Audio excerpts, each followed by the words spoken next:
My name is Emma, and I was raised in a typical family.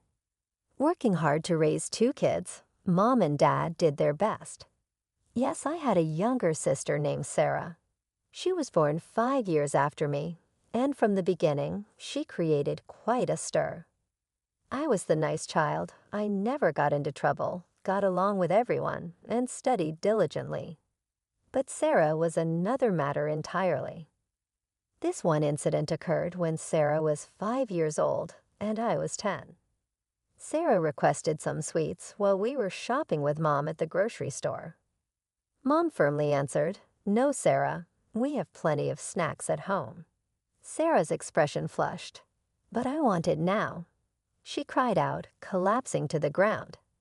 People began to stare, and Mom tried to soothe Sarah down while seeming ashamed. Sarah, though, would not move. She yelled harder as she kicked, "I detest you.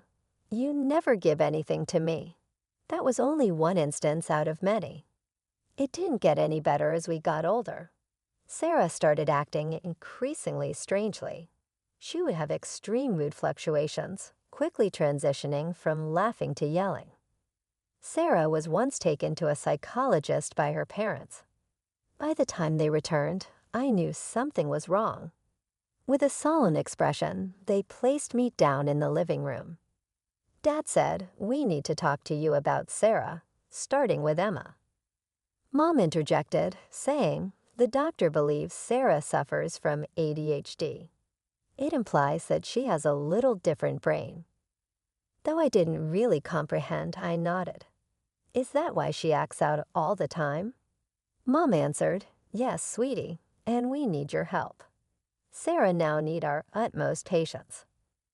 I had no idea how that chat would affect the course of the following 10 years of my life. Everything revolved on Sarah, including her demands, emotions, and tantrums. And me.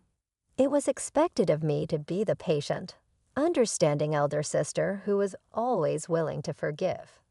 However, I must admit that it wasn't simple. My parents' focus grew more and more on Sarah as her conduct worsened. They began caving into her every wish because they were terrified of offending her. I was left to fend for myself in the interim. I wasn't ignored, don't get me wrong, but sometimes I felt like an afterthought in comparison to Sarah's unceasing attention. Sarah's conduct got more erratic as the years passed. She would be quite normal one week, helping with housework, doing her assignments, and even being kind to me. However, it didn't last. I recall being 16 years old one afternoon. Sarah was actually completing her arithmetic homework at the kitchen table when I got home from school. I was shocked and asked, "Hey, Sarah, how's it going?" She grinned as she glanced up. "Very excellent. I believe that I'm finally understanding mathematics." I briefly had a flicker of optimism. Perhaps things were beginning to improve at last. However, such hope was dashed a week later. As I was studying in my room, I heard something smash below. Sarah was yelling at her mother. "It doesn't matter about this dumb school. You cannot force me to go." The sound of cracking glass then erupted. With a groan, I slipped on my headphones. Another typical day in our house. Things grew worse when I turned 17. While I was attempting to get ready for college applications, Sarah appeared to be motivated to stop me. I was working on a mock SAT exam at my desk one evening when all of a sudden loud music erupted through the walls. I threw open Sarah's door. "Could you decline that? I'm attempting to study."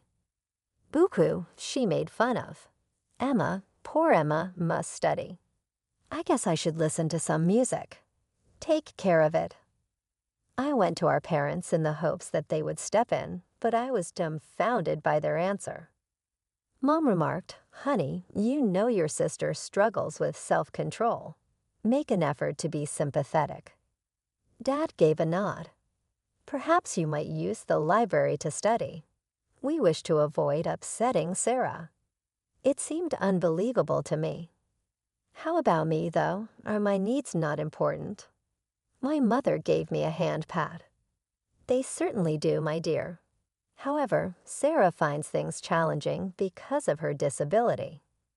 All of us must be flexible. Furious, I went back to my room. Sarah was the constant focus. A few weeks later, at dinner, Sarah revealed something shocking. She declared, "I want to go live with Grandma." Parents exchanged an anxious gaze. "Are you sure, honey?" Mom inquired. "That's a big change." Sarah gave a nod. "Grandma told me I was welcome at any moment. She will allow me to do what I choose." I hardly dared to hope as I held my breath. My folks, to my astonishment, concurred. "Maybe a change of scenery would be good for everyone," Dad said. Sarah cornered me in the hallway when she was packing her things. She said, "Don't think you're getting rid of me. You know Grandma's loaded. She'll give me everything in her will and lavish me beyond belief. While I'm set for life, you'll be working your tail off in college." All I did was roll my eyes. "Anyway, Sarah, simply leave."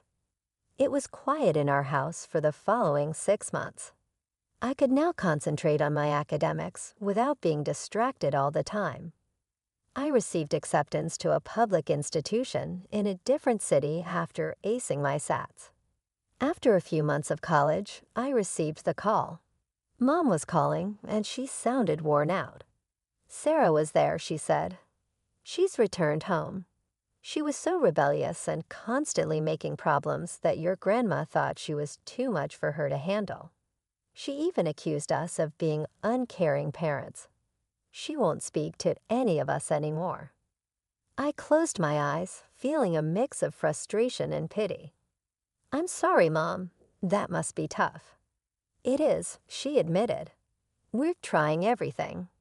Taking her to a new psychologist, giving her whatever she wants. We're hoping it'll help." Then came the kicker. "Emma, sweetie, about your college expenses. We can't help you anymore. All our money is going towards Sarah's treatment and, well, her demands.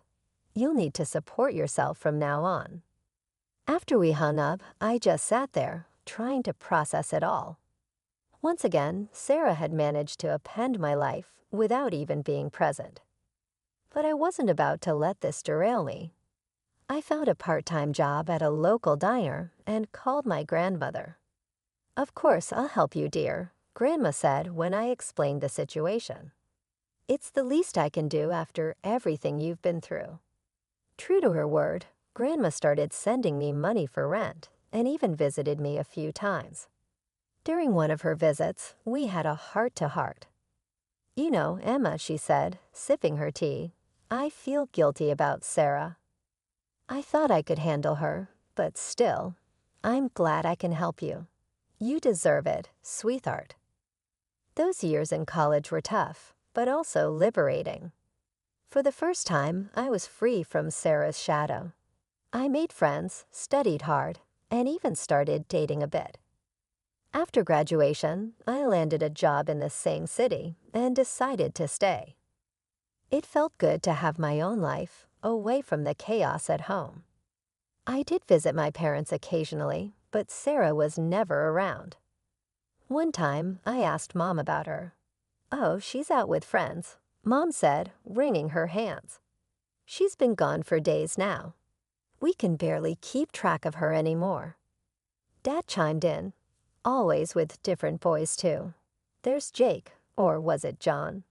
And then there's that Mike fellow." I raised an eyebrow. "And you're okay with this?" Mom shrugged helplessly. "What can we do? It's just how she is. The psychologist says it's part of her condition."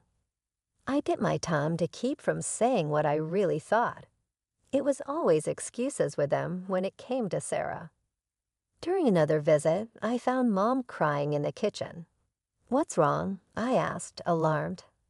She wiped her eyes. "It's Sarah. She's been gone for 2 weeks this time. We don't know where she is or who she's with." I felt a pang of worry despite everything. "Have you called the police?" Dad shook his head. We did once before. She came back on her own and was furious with us for reporting her missing. Said we were trying to control her life. I left that day feeling frustrated and sad. It was clear that nothing had changed. Sarah was still the center of their world, no matter how badly she behaved. As I drove back to my apartment, I couldn't help but feel grateful for the life I'd built for myself.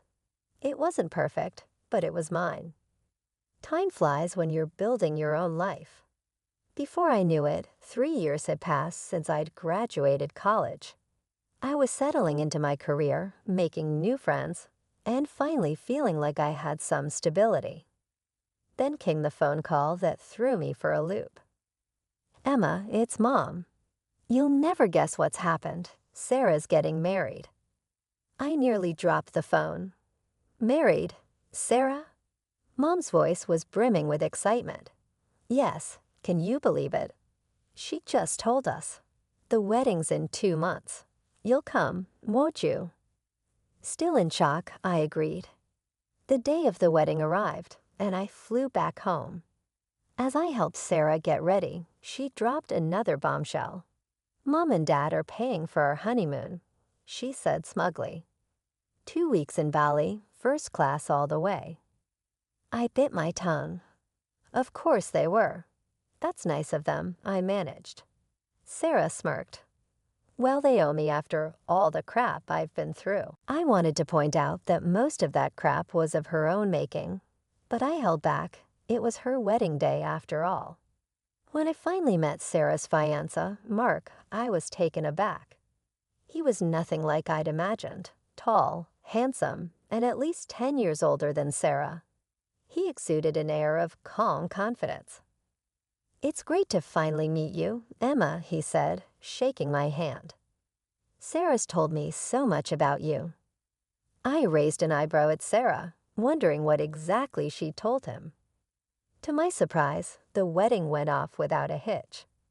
Sarah looked radiant, and for once, she seemed genuinely happy. As I watched them exchange vows, I felt a glimmer of hope. Maybe this really would be the turning point for her. At the reception, Mom cornered me by the punch bowl. "Isn't this wonderful, Emma?" she gushed. Sarah's really landed on her feet. Mark's so successful, and he clearly adores her. I nodded, sipping my drink. "It's great, Mom. I'm happy for her." Then came the kicker. "You know, sweetie, maybe it's time you started thinking about settling down too. You're not getting any younger." I nearly choked on my punch.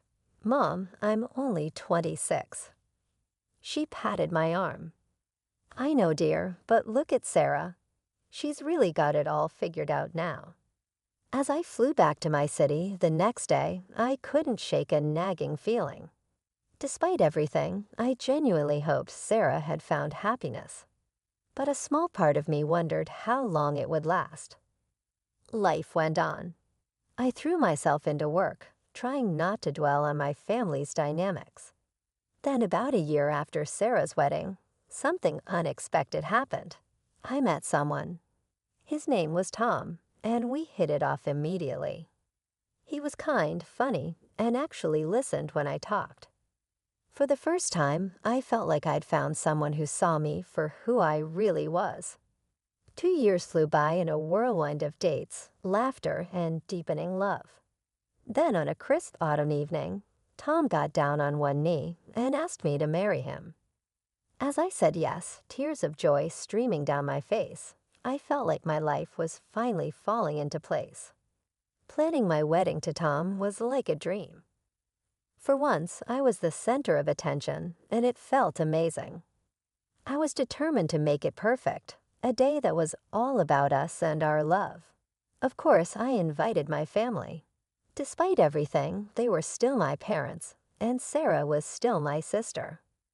I hoped that maybe, just maybe, this happy occasion would bring us all together. When Sarah showed up at the venue, she was alone. I felt a knot form in my stomach. "Where's Mark?" I asked, trying to keep my tone light.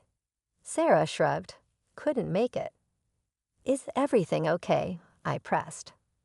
It's fine, she snapped. Can we drop it?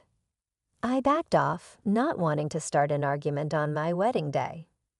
But later, I overheard Mom and Dad talking in hushed tones. I'm worried about Sarah and Mark, Mom was saying. They're fighting all the time now, but it's not her fault. She's just high-spirited. Mark needs to be more understanding. I walked away, shaking my head. Some things never change. The ceremony was beautiful, everything I dreamed of. Tom's eyes shone with love as we said our vows, and for a while, I forgot all about the family drama. But at the reception, Sarah made sure she couldn't be ignored. She got drunk, loudly flirted with Tom's friends, and even tried to give a speech that quickly devolved into a rant about how unfair her life had been. I gritted my teeth and plastered on a smile, determined not to let her ruin my day. Tom, bless him, stuck by my side, squeezing my hand supportively as Sarah was dragged off the dance floor by our embarrassed parents. I made a silent vow to myself. This was the last time I'd let her drama overshadow my life. For a while, it seemed like I might actually keep that vow. Tom and I settled into married life, and I heard little from my family beyond the occasional phone call. Then, almost exactly a year after our wedding, my phone rang. It was Mom, and she was crying. "Emma, it's Sarah. Mark left her." Between sobs, Mom explained that Mark had found out about Sarah's multiple affairs and filed for divorce. She was devastated, they said, acting out worse than ever. "We don't know what to do," Mom wailed. "The psychologist says she needs a change of scenery, some time away to heal." I knew what was coming before she said it. "Honey, we were hoping. Could Sarah stay with you for a while? Remember how we sent her to your grandmother so you could study for your exams? We need your help now." I closed my eyes, feeling the familiar weight of family obligations settling on my shoulders. "Let me talk to Tom," I said finally. After I hung up, I sat Tom down and explained the situation. He listened patiently, his brow furrowed with concern, but finally agreed. Sarah arrived on a Tuesday, looking like a shadow of her former self. Her eyes were puffy from crying, and she barely spoke above a whisper. For the first time in years, I felt a genuine pang of sympathy for my little sister. "Come on," I said gently, leading her to the guest room. "Let's get you settled in." Tom was amazing those first few days. He cooked Sarah's favorite meals, engaged her in late conversation, and even took a day off work to help us go shopping for some new clothes to cheer her up. But as the saying goes, no good deed goes unpunished. About a week into Sarah's stay, I started noticing changes, small things at first, a lingering look here, an accidental brush against Tom there.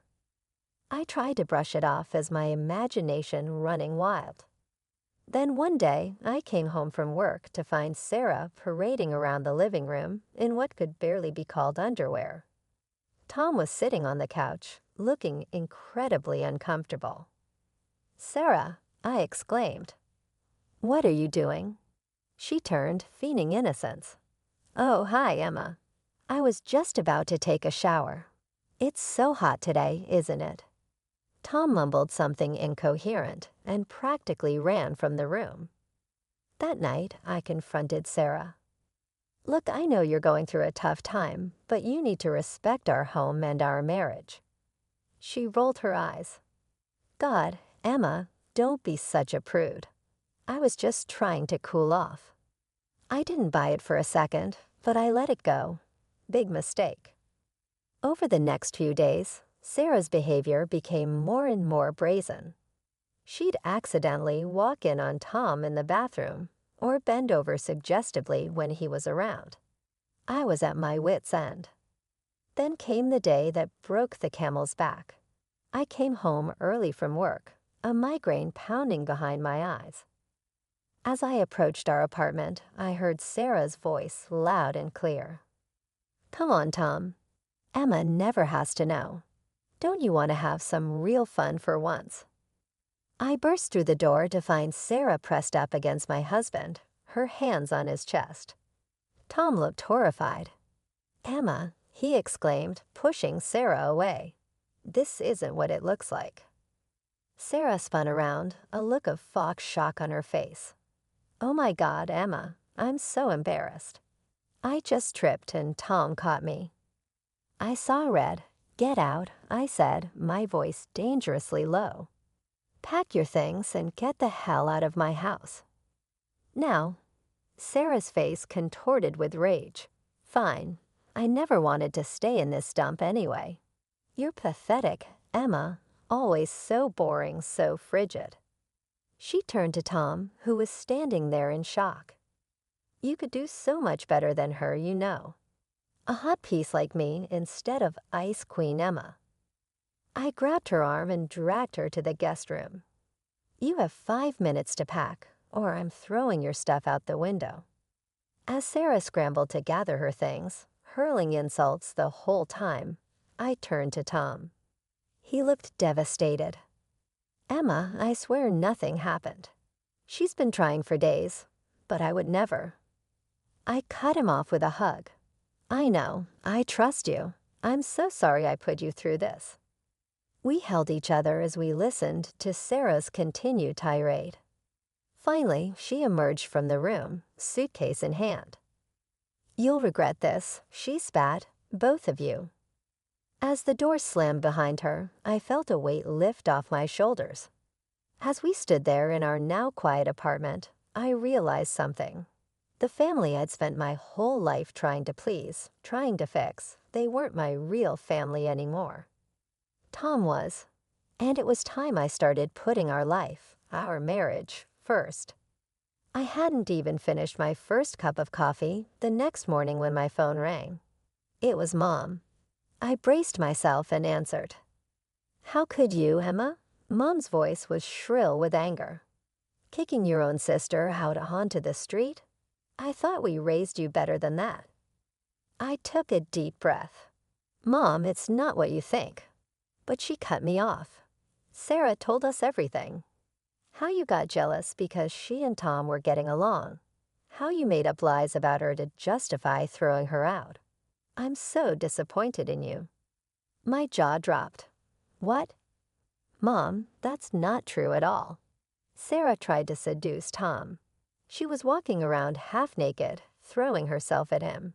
She even propositioned him." There was a pause, then Dad's voice came on the line. "Now, Emma, don't you think you're exaggerating a bit? We know Sarah has her issues, but she's family, and family supports each other no matter what." Something inside me snapped. Years of pent-up frustration and resentment came pouring out. Support.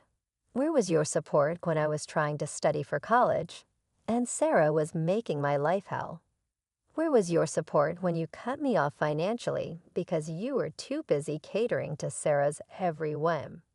I spent my entire life trying to understand and make allowances for Sarah, and I'm done. I'm done being the responsible one, the one who always has to sacrifice. You raised her to be this way, and now you can deal with the consequences." There was a stunned silence on the other end of the line. Then Dad spoke, his voice cold.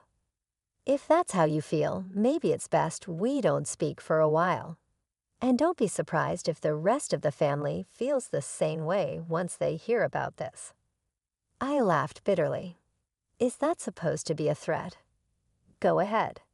Tell them whatever version of the story makes you feel better about your parenting failures."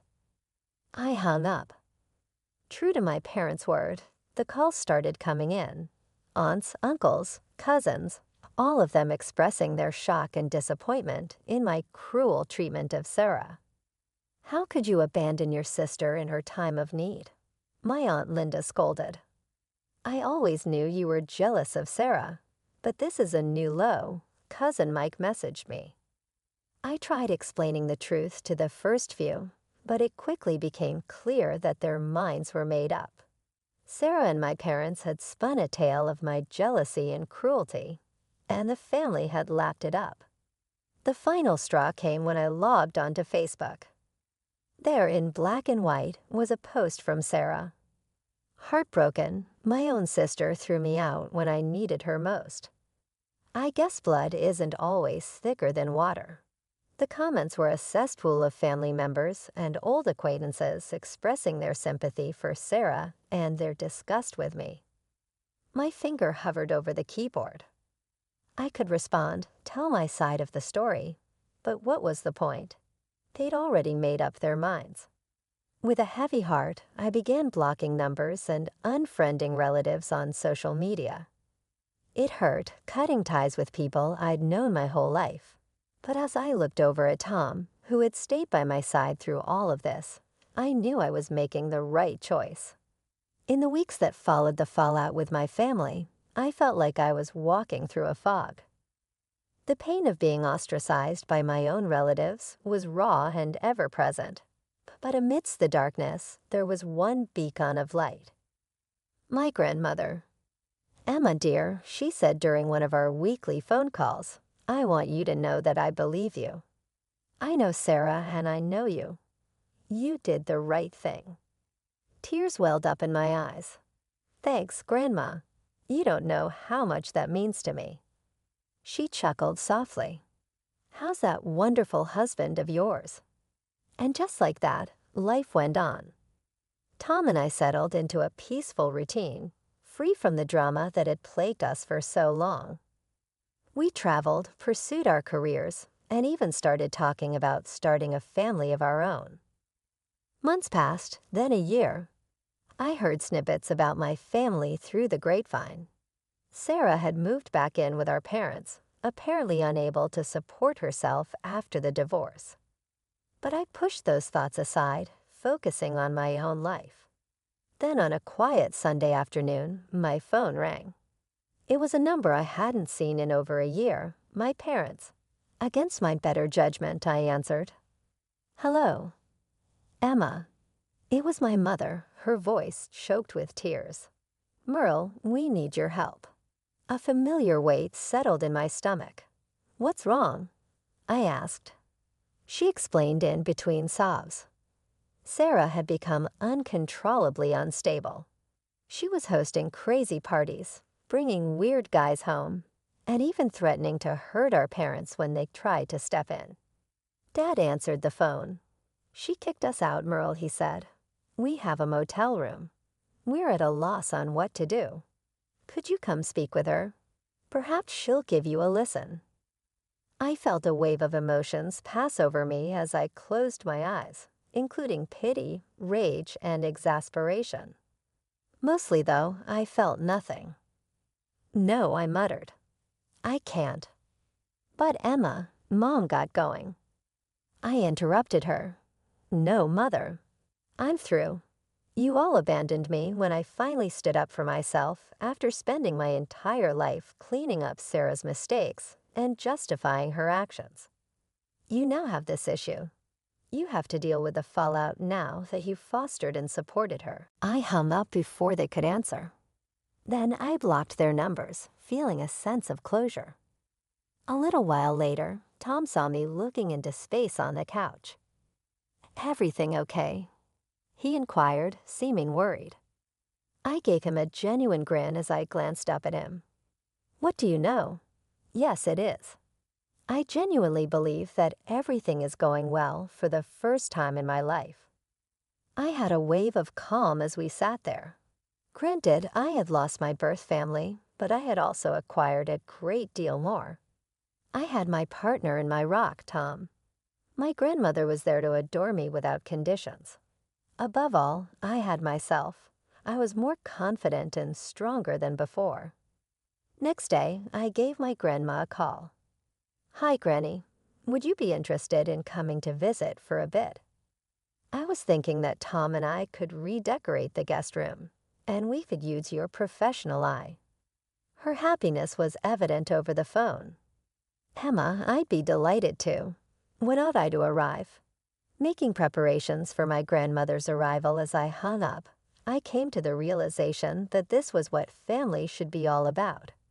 People who cheer you on, adore you, and are a source of support.